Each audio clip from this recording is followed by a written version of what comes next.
Walaupun pertumbuhan ekonomi kita bisa dijaga di angka 5%, tetapi yang menjadi masalah adalah bayang-bayang tingginya inflasi di angka 5,5%. Di sisi lain, utang luar negeri kita juga terus menumpuk. Dilihatin hanya itu terus. Yang disampaikan bukan sesuatu yang baru, namun sebaiknya dilihatnya di dalam konteks yang lebih besar. Apakah dia mampu membangun infrastruktur, apakah kita mampu mengurangi kemiskinan, itu semuanya kan tujuannya. Jadi kalau cuma melihat dari utangnya saja, jadi kehilangan konteksnya. Logika hutang itu kan kamu punya berapa, ngutang berapa. Kan bank juga begitu kan. Dalam pasar utang, orang kayak Ibu Sri Mulyani itu merupakan jaminan bagi pinjaman-pinjaman Indonesia, karena dia tahu kita punya aset berapa, kita berutang berapa, kemampuan bayar berapa, kita ngutang berapa.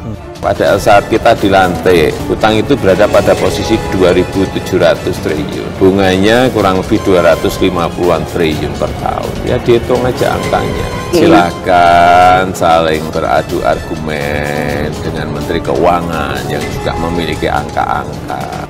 Saat ini inflasi di tanah air juga telah mencapai titik tertinggi dalam 9 tahun terakhir. Akibatnya kita memasuki masa stagflasi. Akibatnya kita tahu harga-harga naik. Di sisi lain, utang luar negeri kita juga terus menumpuk.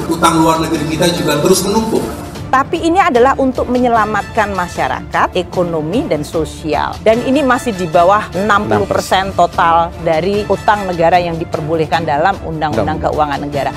Hutang itu ada aturan main. DPR katakan selama 60% tidak lebih dari PDB kita masih fine-fine saja. Ketika pemerintahnya bermain dalam range itu, ya menurut saya tidak ada yang salah. Kalau kemudian siapa yang harus dipersalahkan, ya undang-undang yang mengatur itu.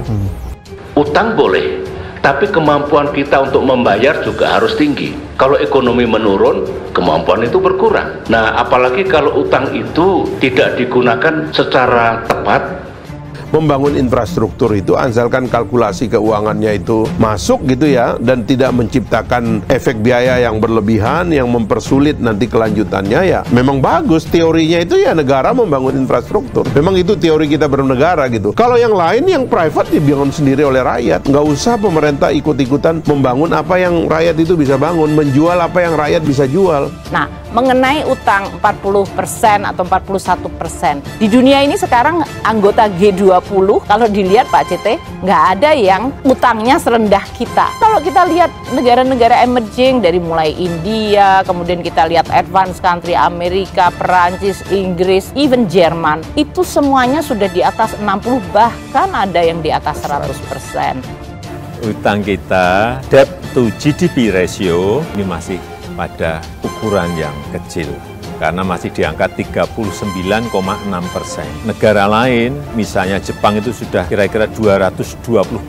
Amerika, seingat saya 126% terhadap GDP-nya. Saya kira Menteri Keuangan sangat hati-hati mengenai ini. Dan yang paling penting, pinjaman itu digunakan untuk hal-hal yang produktif, yang memberikan return, memberikan income terhadap negara, bukan untuk konsumsi dan lain-lain yang tidak menghasilkan.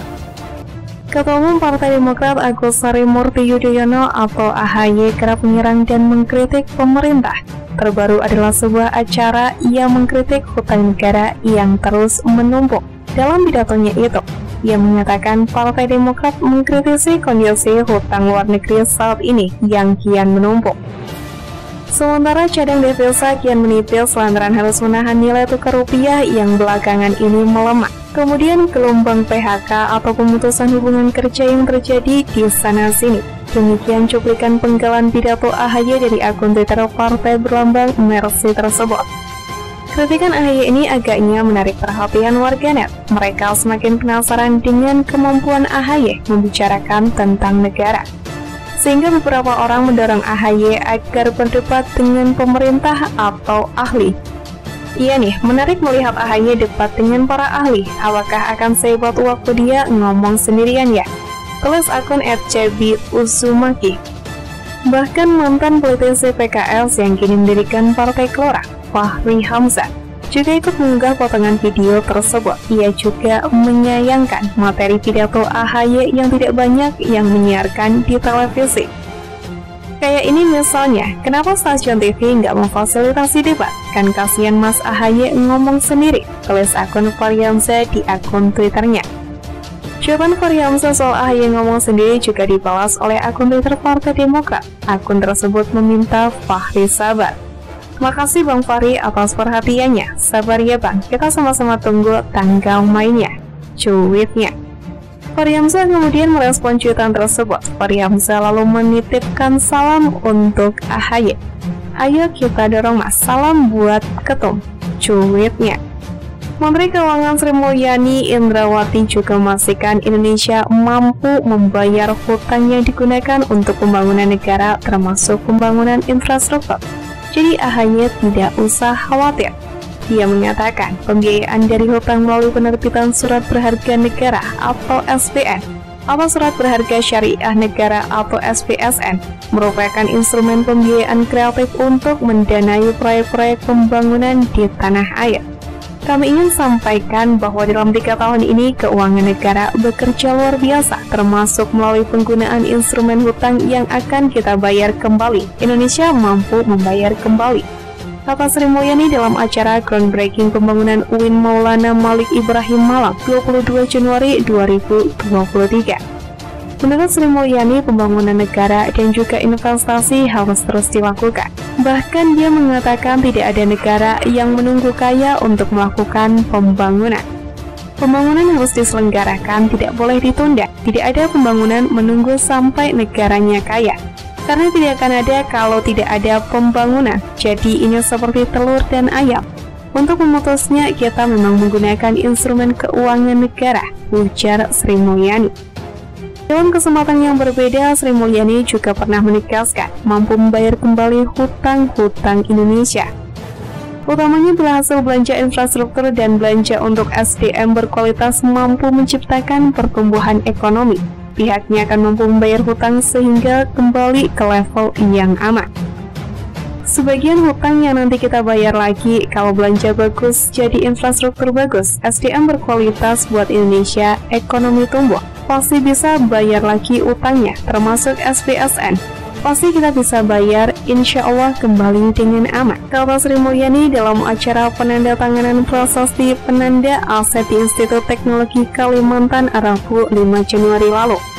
Sri Mulyani juga menyebutkan naiknya rasio hutang juga harus dilihat dari realisasi belanja produktif pemerintah. Menurut ia, hutang Indonesia tersebut untuk membiayai sebuah belanja seperti bansos dan juga gaji pegawai. Hutang negara sudah tembus 6.000 triliun, apakah sudah aman? Dan tidak pernah lihat neraca seluruhnya ada pendapatan. Belanja operasi yang dinikmati masyarakat, bansos, subsidi belanja barang dan dalam bentuk gaji pegawai negeri, ASN pusat daerah dan tunjangan, beber Sri Mulyani. Wanita yang kerap disapa Ani ini lantas mengungkapkan pemerintah menggelontorkan ragam bantuan juga saat pandemi COVID-19. Salah satunya yakni memberikan anggaran atau dana operasional untuk Babinsa, Babin Kamtibnas, hingga TNI atau Polri untuk PPKM sampai ke level desa maupun mengakselerasi vaksinisasi COVID-19. Selain dari penarikan hutang, seluruh belanja negara juga dibiayai dari pendapatan, yakni pajak, bea cukai, maupun pendapatan negara bukan pajak atau PNBP. Makanya ini perlu kita kasih pahamkan dan kita ingin terus jelaskan ke publik. Jadi rakyat kalau bertanya kenapa saya bayar pajak, dia tahu sebab kita urusin Indonesia bersama-sama, tutur Ani. Secara keseluruhan belanja negara sepanjang tahun 2021 mencapai 2.786,8 triliun.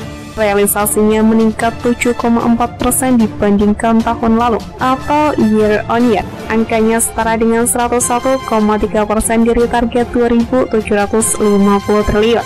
Dia merinci sekitar 400 triliun dianggarkan untuk gaji di pemerintahan pusat, 770 triliun untuk transfer ke daerah, sekitar 308 triliun untuk subsidi di bansos, serta 200 triliun untuk bansos lainnya dibandingkan dengan hutang.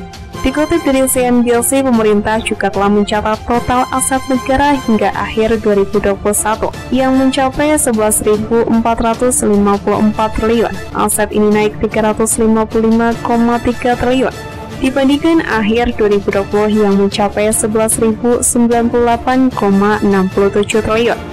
Kenaikan pemerintahan ini ditopang oleh peningkatan investasi jangka panjang yang dilakukan sepanjang tahun 2020. Nilai aset ini juga tertuang dalam laporan keuangan pemerintah pusat atau LKPP tahun 2021 yang sudah diaudit oleh Badan Pemeriksa Keuangan dan hasilnya diserahkan kepada DPR RI. Jika melihat data tersebut, total aset negara sudah naik signifikan sejak tahun 2019, di mana total aset dari barang milik negara atau BMN mencapai 10.467,53 triliun, atau naik 65,48% dari 6.325,28 triliun pada 2018. Lonjakan nilai aset pemerintah terjadi lantaran dilakukan perhitungan kembali aset negara atau relevansi pada tahun 2018 hingga 2020. Setelah itu, aset negara terus mengalami tren kenaikan yang cukup signifikan. Direktorat Jenderal Kekayaan Negara, Kementerian Keuangan mencatat nilai aset negara mencapai 11.098,6 triliun pada tahun 2020. Sebagai informasi, adapun aset pemerintah ini terdiri dari barang milik negara seperti aset lancar, tetap yakni tanah dan bangunan serta aset lainnya, juga aset non-BMN seperti investasi, kas hingga piutang.